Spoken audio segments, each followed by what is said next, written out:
ಲೇ ಮುಟ್ಟಾಳ, ಸಾತ್ವಿಕತೆ ಅಂದ್ರೆ ನಪುಂಸಕತೆ ಅಲ್ಲ. ಸಾತ್ವಿಕತೆ ಅನ್ನೋದಕ್ಕೆ ಅರ್ಥ ಗೊತ್ತಿಲ್ಲ. ಓಕೆ, ನಾನು ಸಾತ್ವಿಕವಾಗಿರ್ತೀನಿ ಜೀವನ ಅಂತ ಅನ್ಬಿಟ್ಟು ಎಲ್ಲವನ್ನ ಬಿಟ್ಬಿಡೋದು, ತ್ಯಜಿಸೋದಲ್ಲ.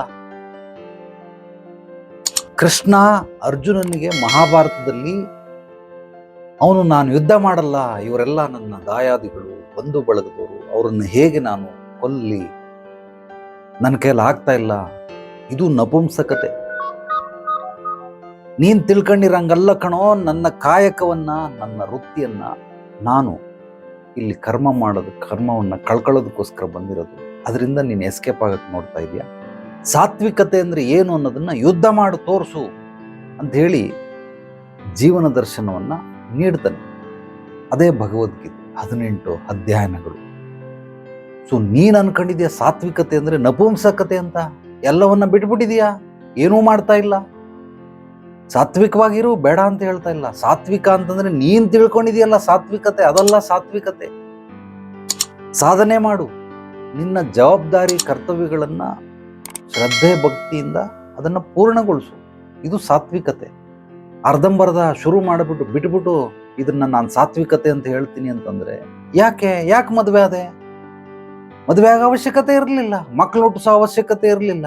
ಅವಾಗ ಜ್ಞಾನೋದಯ ಆಗ್ಲಿಲ್ಲ ನಿನಗೆ. ಈಗ ಜ್ಞಾನೋದಯ ಆಗ್ಬಿಟ್ಟೈತೆ. ಮದುವೆ ಆಗಿ 2 ಮಕ್ಕಳಾದ್ಮೇಲೆ ನಾನು ಸಾತ್ವಿಕವಾದ ಜೀವನವನ್ನು ನಡೆಸ್ತೀನಿ ಅಂದ್ರೆ ನಿನ್ನ ಪ್ರಕಾರ ಯಾರ್ಯಾರು ಜೀವನ ನಡೆಸ್ತಾ ಇದ್ದಾರೆ ಬ್ರಹ್ಮಚಾರಿಗಳು, ಅವರು ಮಾತ್ರ ಸಾತ್ವಿಕವಾಗಿರ್ತಾರೆ. ಇನ್ಯಾರು ಸಾತ್ವಿಕವಾಗಿ ಜಗತ್ತಲ್ಲಿ ಇರೋದಕ್ಕೆ ಸಾಧ್ಯವೇ ಇಲ್ಲ.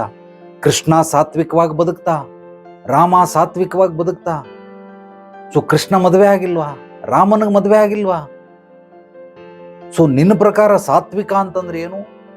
ನೀನ್ ತಿಳ್ಕೊಂಡಿದ್ಯಲ್ಲ ತಲೆಯಲ್ಲಿ ಇದೇ ಸಾತ್ವಿಕತೆ. ನಾನು ಮದುವೆ ಆಗದಿರ ಹಿಂಗಿದ್ದು ಬಿಟ್ರೆ ಹೆಂಡತಿ ಮಕ್ಕಳನ್ನೆಲ್ಲ ಬಿಟ್ಬಿಟ್ಟು ನಾನು ಅದನ್ನ ಪಾಪಕರ್ಮಗಳು ಮಾಡ್ತಾ ಇದ್ದೀನಿ, ಈಗ ಪಾಪಕರ್ಮಗಳನ್ನು ಬಿಟ್ಟು ಪುಣ್ಯಕರ್ಮಗಳನ್ನ ಮಾಡಬೇಕು ಅಂತ ಈ ಕಡೆ ಹೊರಟಿದ್ಯಾ.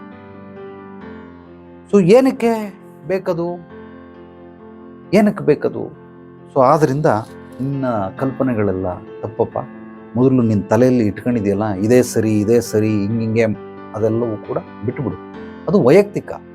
ನೀನು ಸಮಾಜದಲ್ಲಿರೋದ್ರಿಂದ ಸಾಮಾಜಿಕವಾದ ಕಳಕಳಿಯನ್ನು ಉಳ್ಳಬೇಕು. ಅಂದ್ರೆ ಸಾಮಾಜಿಕ ಪ್ರಜ್ಞೆ ಇರಬೇಕು ನಮಗೆ, ಪ್ರಾಪಂಚಿಕ ಜ್ಞಾನ ಇರಬೇಕು ನಮಗೆ. ಆಗ ಬರ್ತದೆ. ನೀನು ತೀರಾ ವೈಯಕ್ತಿಕವಾಗಿ ಚಿಂತನೆಗಳನ್ನ ಪ್ರಪಂಚಕ್ಕೆ ಕೊಟ್ರೆ, ಸಮಾಜಕ್ಕೆ ಕೊಟ್ರೆ ಅದು ಈಸ್ಕೊಳ್ಳಲ್ಲ ಕಣೆಯ. ಒಂದು ಸಾಮಾನ್ಯ ಜ್ಞಾನ ಇಲ್ಲಲ್ಲೋ. ಇಷ್ಟೆಲ್ಲ ಓದಿದ್ಯಾ, ಈಗ ಮದುವೆ ಆಗಿ 2 ಮಕ್ಕಳಾದ್ಮೇಲೆ ನಾನು ಬಿಟ್ಬಿಡ್ತೀನಿ ಹೆಂಡ್ತಿನ ಮಕ್ಕಳನ್ನ ಅಂದ್ರೆ ಏನು ಅರ್ಥ? ಅಯ್ಯೋ, ಯಾವಾಗ ನಿಮಗೆಲ್ಲ ಬುದ್ಧಿ ಬರ್ತದೋ ಗೊತ್ತಿಲ್ಲಪ್ಪ.